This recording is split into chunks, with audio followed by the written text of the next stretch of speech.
하나님의 말씀 보시겠습니다. 예레미야 25장 말씀입니다. 예레미야 25장 구약 1089쪽에 있습니다. 예레미야 25장의 말씀을 우리 한 절씩 교독하시겠습니다. 저부터 1절의 말씀을 읽겠습니다. 유다 왕 요시야의 아들 여호야김 4년 곧 바벨론 왕 느부갓네살 원년에 유다 모든 백성에 관한 말씀이 예레미야에게 임하니라. 선지자 예레미야가 유다 모든 백성과 예루살렘 모든 거민에게 고하여 가로되 유다 왕 아몬의 아들 요시야의 13년부터 오늘까지 23년 동안의 여호와의 말씀이 내게 임하기로 내가 너희에게 이르되 부지런히 일렀으나 너희가 듣지 아니하였으며 여호와께서 그 모든 종 선지자를 너희에게 보내시되 부지런히 보내셨으나 너희가 듣지 아니하였으며 귀를 기울여 들으려고도 아니하였도다. 이르시기를 너희는 각기 악한 길과 너희 악행에서 돌이키라. 그리하면 나 여호와가 너희와 너희 열조에게 옛적에 주어 영원히 있게 한 그 땅에 거하리니 너희는 다른 신을 쫓아 섬기거나 숭배하지 말며 너희 손으로 만든 것을 인하여 나의 노를 격동치 말라. 그리하면 내가 너희를 해치 아니하리라 하였으나 너희가 내 말을 듣지 아니하고 너희 손으로 만든 것으로 나의 노를 격동하여 스스로 해하였느니라. 여호와의 말이니라. 그러므로 나 만군의 여호와가 이같이 말하노라. 너희가 내 말을 듣지 아니하였은즉 보라, 내가 보내어 북방 모든 족속과 내 종 바벨론 왕 느부갓네살을 불러다가 이 땅과 그 거민과 사방 모든 나라를 쳐서 진멸하여 그들로 놀램과 치석거리가 되게 하며 땅으로 영영한 환무지가 되게 할 것이라. 내가 그들 중에서 기뻐하는 소리와 즐거워하는 소리와 신랑의 소리와 신부의 소리와 맷돌 소리와 등불빛이 끊쳐지게 하리니 이 온 땅이 황폐하여 놀램이 될 것이며 이 나라들은 70년 동안 바벨론 왕을 섬기리라. 나 여호와가 말하노라. 70년이 마치면 내가 바벨론 왕과 그 나라와 갈대아인의 땅을 그 죄악으로 인하여 벌하여 영영이 황무케 하되 내가 그 땅에 대하여 선고한 바 곧 예레미야가 열방에 대하여 예언하고 이 책에 기록한 나의 모든 말을 그 땅에 임하게 하리니 여러 나라와 큰 왕들이 그들로 자기 역군을 삼으리라. 내가 그들의 행위와 그들의 손에 행한 대로 보응하리라 하시니라. 이스라엘의 하나님 여호와께서 이같이 내게 이르시되 너는 내 손에서 이 진노의 잔을 받아 가지고 내가 너를 보내는 바 그 모든 나라로 마시게 하라. 그들이 마시고 비틀거리며 미치리니 이는 내가 그들 중에 칼을 보냄을 인함이라 하시기로 내가 여호와의 손에서 그 잔을 받아서 여호와께서 나를 보내신 바 그 모든 나라로 마시게 하되 예루살렘과 유다 성읍들과 그 왕들과 그 방백들로 마시게 하였더니 그들이 멸망과 놀램과 치소와 저주를 당함이 오늘날과 같으니라. 또 애굽 왕 바로와 그의 신하들과 그의 방백들과 그의 모든 백성과 모든 잡족과 우스 땅 모든 왕과 블레셋 사람의 땅 모든 왕과 아스글론과 가사와 에그론과 아스돗의 남은 자와 에돔과 모압과 암모 자손과 두로의 모든 왕과 시돈의 모든 왕과 바다 저편 섬의 왕들과 드단과 데마와 부스와 털을 모지게 깎은 모든 자와 아라비아 모든 왕과 광야에 거하는 잡족의 모든 왕과 시므리의 모든 왕과 엘람의 모든 왕과 메대의 모든 왕과 북방 원근의 모든 왕과 지면에 있는 세상의 모든 나라로 마시게 하니라. 세상 왕은 그 후에 마시리라. 너는 그들에게 이르기를 만군의 여호와 이스라엘의 하나님의 말씀에 너희는 마시라 취하라 토하라 엎드러지고 다시는 일어나지 말라 이는 내가 너희 중에 칼을 보냄을 인함이니라 하셨다 하라. 그들이 만일 내 손에서 잔을 받아 마시기를 거절하거든 너는 그들에게 이르기를 만군의 여호와의 말씀에 너희가 반드시 마시리라. 보라, 내가 내 이름으로 일컬음을 받는 성에서부터 재앙 내리기를 시작하였은즉 너희가 어찌 능히 형벌을 면할 수 있느냐 면치 못하리니 이는 내가 칼을 불러 세상의 모든 거민을 칠 것임이니라 하셨다 하라. 만군의 여호와의 말이니라. 그러므로 너는 그들에게 이 모든 말로 예언하여 이르기를 여호와께서 높은 데서 부르시며 그 거룩한 처소에서 소리를 말하시며 그 양의 우리를 향하여 크게 부르시며 세상 모든 거민을 대하여 포도 밟는 자 같이 외치시리니 요란한 소리가 땅끝까지 이름은 여호와께서 열국과 다투시며 모든 육체를 심판하시며 악인을 칼에 붙이심을 인함이라 하라. 여호와의 말이니라. 나 만군의 여호와가 말하노라. 보라, 재앙이 나서 나라에서 나라에 미칠 것이며 태풍이 땅 끝에서 일어날 것이라. 그날에 나 여호와에게 살육을 당한 자가 땅 이 끝에서 땅 저 끝에 미칠 것이나 그들이 슬퍼함을 받지 못하며 염습함을 잊지 못하며 매장함을 얻지 못하고 지면에서 분토가 되리로다. 너희 목자들아 외쳐 애국하라. 너희 양떼의 인도자들아 재에 굴라. 이는 너희 도륙을 당한 날과 흩음을 당할 기한이 찼음인즉 너희가 귀한 그릇에 떨어짐 같이 될 것이라. 목자들은 도망할 수 없겠고 양떼 인도자들은 도피할 수 없으리로다. 목자들의 부르짖음과 양떼의 인도자들의 애국하는 소리여, 나 여호와가 그들의 조장으로 황폐케 함이로라. 평안한 목장들이 적막하니 이는 여호와의 진노의 영고로다. 그가 사자같이 그 소열에서 나오셨도다. 그 전멸하는 자의 진노와 그 극렬한 분으로 인하여 그들의 땅이 황량하였도다. 아멘. 할렐루야. 네, 새벽 예배 드리시는 우리 여러분 모두에게 주님의 평화가 함께 하시기를 간절히 소망합니다. 오늘 예레미야 25장은 바벨론 포로에 관한 그 예언의 말씀입니다. 혹시 성경책을 가지고 계신 분들은 25장의 소제목이 달려 있는 것을 보실 텐데요. 70년을 종살이하리라, 이런 제목이 달려 있습니다. 그렇습니다. 여호와의 말씀을 거부한 유다가 멸망하여서 70년 동안 이방 나라의 포로가 될 것을 예언하고 있는 것인데요. 1절의 말씀에 기록된 것처럼 느부갓네살 원년부터 23년 동안의 그 예언을 어떻게 보면 총 결산하고 있는 것입니다. 요시야, 요아스, 요야김 등 이 세 명의 왕들의 통치 기간 동안에 예레미야 선지자는 백성들에게 수차례 거쳐서 그 심판을 예언했지만 그들은 전혀 주의를 기울이지 않았다는 것이죠. 하나님께서는 거듭 회개할 수 있는 그런 충분한 시간적인 여유를 주셨음에도 불구하고 그들은 계속해서 불순종할 뿐이었다는 것입니다. 하나님의 부르심은 징계하시고자 함이 아니라 바로 생명을 주시기 위함이죠. 약속하신 땅에서 저들이 아름다운 인생을 살아가시도록 인도해 주신다는 것입니다. 그럼에도 그들은 어떻게 했습니까? 3절의 말씀 우리 같이 한번 읽어볼까요? 3절의 말씀 우리 함께 읽겠습니다. 유다 왕 아몬의 아들 요시야의 13년부터 오늘까지 23년 동안에 여호와의 말씀이 내게 임하기로 내가 너희에게 이르되 부지런히 일렀으나 너희가 듣지 아니하였으며. 자, 꾸준히 일러 주었는데 불구하고 그들이 듣지 아니하였다, 순종하지 아니하였다라고 성경은 기록하고 있어요. 자, 이어서 4절의 말씀에서는 어떻습니까? 우리 4절의 말씀 계속 함께 읽겠습니다. 여호와께서 그 모든 종 선지자를 너희에게 보내시되 부지런히 보내셨으나 너희가 듣지 아니하였으며 귀를 기울여 들으려고도 아니하였도다. 자, 백성들은 선지자의 증거를 듣고도 순종하지 않았습니다. 그들은 계속해서 악한 길로 나아갔고요, 또 악행을 버리지 않았다는 거예요. 하나님을 업신여기고 다른 우상들을 섬겨 하나님을 모욕했습니다. 예레미야 선지자는 23년 동안 지치지 않고 또 변함없는 태도로 말씀을 선포하였지만 유다 백성들 또한 지치지 않고 변함없는 태도로 하나님의 말씀을 들으려고 하지 않고 순종치 않았다는 거예요. 하나님 말씀에 귀 기울이는 그 신용조차 하지 않았을 뿐만 아니라 노골적으로 여호와 하나님을 무시하기까지 했다라는 것입니다. 그럼에도 하나님 어떠하십니까? 계속해서 이 백성들의 기회를 주세요. 그들이 회개하고 또 악에서 돌이켜 오기를 기다리고 계신다라는 겁니다. 우리 5절의 말씀 한번 같이 한번 읽어볼까요? 5절의 말씀 우리 함께 읽겠습니다.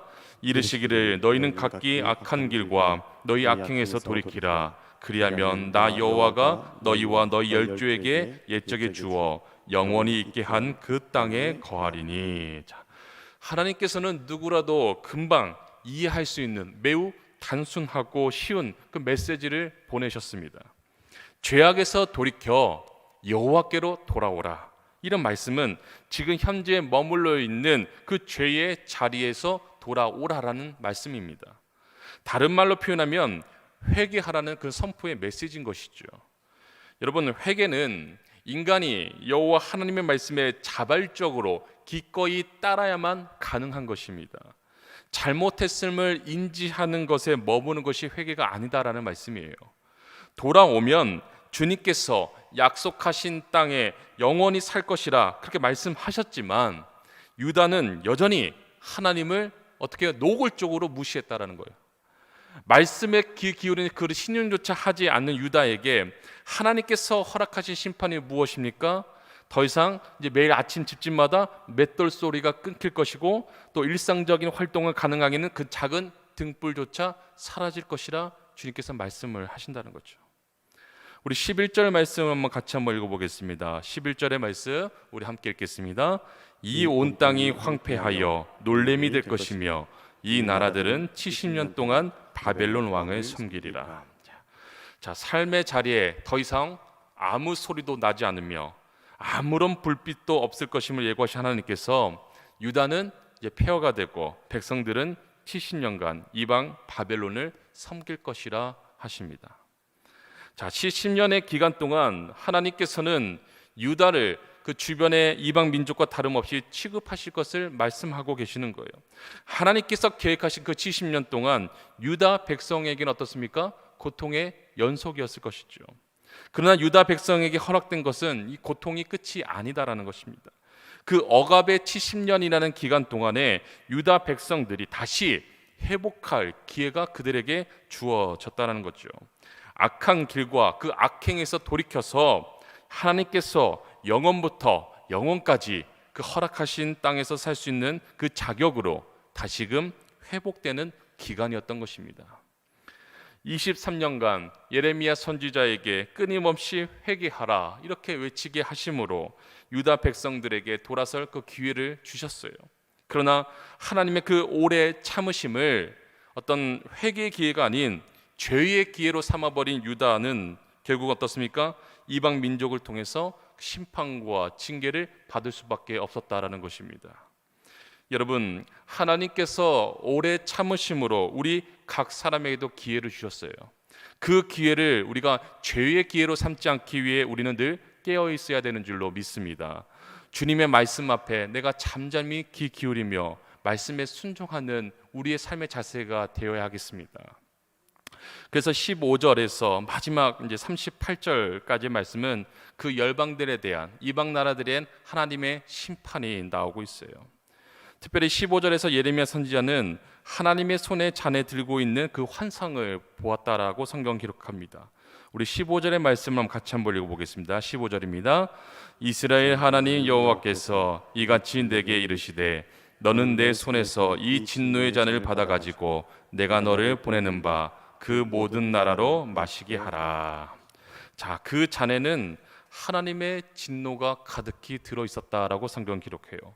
하나님은 세상의 왕들에게 칼을 보내면서 진노의 잔을 내리겠다라고 말씀하십니다. 또 하나님이 보내주신 그 칼과 주신 잔을 거부할 수 없다라고 단언하셨어요. 자, 하나님은 만군의 여호와이십니다. 세상의 왕들이 그 권력과 그 능력과 그 부로 치장하고 수많은 사람의 숭배를 받는다 해도 거룩하신 하나님 앞에서는 죄인일 뿐이다라는 것입니다. 어떤 사람도 거룩하신 그 하나님의 의에 미치지 못하고요, 구원받을 수 있을 만큼 그 선행을 하지도 못해요. 하나님이 제시하신 그 구원의 방법을 떠나서는요, 누구도 심판을 피할 수 없음을 우리는 기억해야 될 것입니다. 하나님의 진노의 잔을 마시는 이방 나라들은 어떻습니까? 성경의 말씀처럼 술에 취할 사람들처럼 토하고 또 쓰러질 것이고, 또 하나님이 이와 같은 환상을 통해서 죄악에 물든 나라들은 예외 없이 심판을 받게 될 것임을 생생하게 보여주고 있는 것입니다. 어떤 불의와 불신앙에 가득 찬 자들은 어떤 잠시 흥황하고 또 잘된 것 같아 보이나 반드시 행한 대로 보응을 받게 된다라는 것입니다. 여러분, 하나님은 세상을 다스리시는 진정한 통치자이십니다. 세상 만사는 하나님의 이 주권적인 원리로, 그 섭리로 운행이 되고 있어요. 세상의 왕들에게 주어진 그 지위, 그 권세 역시 하나님이 주신 것입니다. 생명과 그 재물, 기회 역시 하나님이 주신 것이에요. 하나님은 악인들에게도 동일한 햇빛과 양식을 주시지만 때가 이르면 은혜를 알지 못하고 악용한 죄인들을 모두 심판하시는 분이십니다. 하나님보다 세상 사람들이 가진 그 부와 그 권세와 영화를 동경하며 그 세력 앞에 때로는 굴복할 때가 많지 않았습니까? 우리 믿음의 성도들은 하나님이 진정한 통치자이시며 심판자라는 사실을 늘 잊지 말아야 하겠습니다. 세상의 어떤 것보다 하나님보다 우선시해서는 안 됩니다. 하나님만을 경외하고요, 하나님 말씀만을 순종하며 하나님만을 의지하는 우리의 믿음의 자세가 되어야 될 줄로 믿습니다. 세상에 속한 것들 정말 한순간에 사라지는 그 모래성과도 같아요. 굳건한 반석이신 예수 그리스도를 온전히 믿는 자들만이 하나님의 그 영원한 통치 아래 머물 수 있음을 기억하며 하나님의 통치를 믿고 힘있게 살아가시는 여러분 다 되시기를 주님의 이름으로 소망합니다. 마지막 30절부터 38절까지 그 말씀은 유다와 또 다시 이방 나라들에 대한 그 심판을 선포하고 있으며 그 심판이 여호와에 의하여 주도된다는 사실과 함께 그 심판의 그 참상을 잘 보여주고 있는 그 말씀의 내용입니다. 범죄한 그 이방 나라들을 향한 하나님의 분노와 또 그로 인한 황폐함, 통곡의 장면이 생생하게 묘사되고 있음을 우리는 말씀을 통해서 보게 되는 것이죠. 30절 말씀에 여호와께서 높은 데서 부르시며 그 거룩한 초소에서 소리를 발하신다라는 이 표현은요, 심판의 대상자들에게 감당할 수 없을 만큼의 두려움을 조성하신다는 그 사실을 강조하기 위함이라는 거예요. 먹잇감을 목전에 두고 있는 이 굶주린 사자의 이미지는 상대방에게 조금의 인정도 베풀지 않고 철저히 파멸시킨다는 의미와 굶주린 사자로부터 피할 자는 아무도 없다라는 것을 강조하기 위함이라는 것이죠. 이러한 표현은 범죄한 그 이방 나라들을 향해 매우 분노하고 계시는, 진노하고 계시는 하나님의 그 심정을 그대로 보여주고 있는 말씀의 내용입니다. 하나님의 심판의 결과가 얼마나 참혹하게 나타날 것인지 그 충격적인 표현 가운데 33절의 말씀이 이렇게 증거하고 있죠. 우리 33절의 말씀을 같이 한번 읽어보겠습니다. 그날에 나 여호와에게 살육을 당한 자가 땅 이 끝에서 땅 저 끝에 미칠 것이나 그들이 슬퍼함을 받지 못하며 염습함을 잊지 못하며 매장함을 얻지 못하고 지면에서 분토가 되리로다. 어느 한 구석도 예외 없이 여호와의 진노의 재앙으로 습격을 당한 결과 모든 땅에 살육당한 시체가 널브러져 있게 될 것이라 예언하고 있는 그 말씀의 내용입니다. 자, 고대 근동에서는 사람이 죽어서 땅에 묻히지 못하고 길거리에 벌어진다는 것만큼 큰 저주가 없었습니다. 이러한 저주는 고대 근동 지역에만 큰 저주가 아니라 하나님께 범죄한 그 이방 나라들을 향한 가장 저주스러운 선언이 아닐 수가 없다라는 말씀입니다. 사자가 목초지 위에 그 평화로운 양떼를 유린해 버리듯이 하나님의 심판에 대한 인식 없이 안일하게 지내던 이방 나라들을 초토화시킬 것을 예언하고 있는 말씀의 내용이다라는 것입니다. 36절의 말씀에서 양떼를 지켜야 하는 목자들은 어떻습니까? 절망 가운데 고통의 비명을 지르는 것 외에 할 수 있는 것이 아무것도 없는 그런 절망적인 상황에 처하게 될 것을 예언하고 있는 것이죠. 또한 하나님의 심판이 완전하게 시행된 결과 비명 소리조차 들리지 않게 될 것이라 30절 말씀에서도 증거하고 있습니다. 사랑하는 여러분, 인생에서 가장 큰 절망은 생명의 근원이신 하나님을 떠나는 거예요. 그 앞에는 오직 심판과 멸망만이 기다리고 있기 때문에 그렇습니다. 그런 최후를 바라지 않는다라면 먼저 하나님께 나와서 자신의 죄를 위해서 울부짖어야 되는 거예요. 하나님께 나와 애통하는 자들은 마침내 위로를 받을 것이다. 마태복음 5장 4절의 말씀에서 이렇게 기록하지 않았습니까? 세상은 이미 사람들의 그 울부짖음으로 가득해요. 그러나 그런 고통의 상황에서도 하나님께 울부짖으며 나오는 자들은 그분의 긍휼하심과 은혜를 경험하게 될 것입니다. 하나님께서 유다 백성들을 향한 회복의 약속, 우리도 이 말씀대로 오랫동안 참고 인내하며 회복의 은혜를 우리도 사모하게 되기를 간절히 소망합니다. 죄악된 세상에서 그 죄에 물들지 않고요, 하나님의 자녀로 살아가기 위해서 하나님 말씀에 귀 기울이고 말씀을 우리 삶에서 살아내어 소망 중에도 귀한 믿음 잃지 아니하는 우리 귀한 믿음의 성도들 다 되시기를 주님의 이름으로 간절히 축원드립니다. 함께 기도하겠습니다. 사랑의 하나님, 예레미야의 외침을 외면했던 범죄한 유다는 그 70년 동안 자신들을 내어놓을 수밖에 없었음을 우리는 보게 됩니다. 오늘 예레미야서를 묵상한 우리는 그때 유다가 왜 회개하지 않았는지 참으로 그 안타까운 마음이 우리 가운데 있지만, 그러나 안타까워하는 우리가 바로 유다 백성과 다를 것이 없음을 오늘 우리가 깨닫지 못한다면 우리 역시 어리석은 백성들 뿐임을 이 시간 고백합니다. 하나님의 그 진노의 술잔을 우리를 위한 일이 되지 않도록 오늘도 깨어 말씀에 순종하는 삶을 살아가게 하여 주시옵소서. 특별히 올해 마지막 날입니다. 우리에게 맡기신 가정의 구성원들이 모두 하나님 말씀에 순종하며 살아간지를 돌아보는 귀한 날들이 되게 하여 주시옵소서. 예수 그리스도의 이름으로 기도드립니다. 아멘.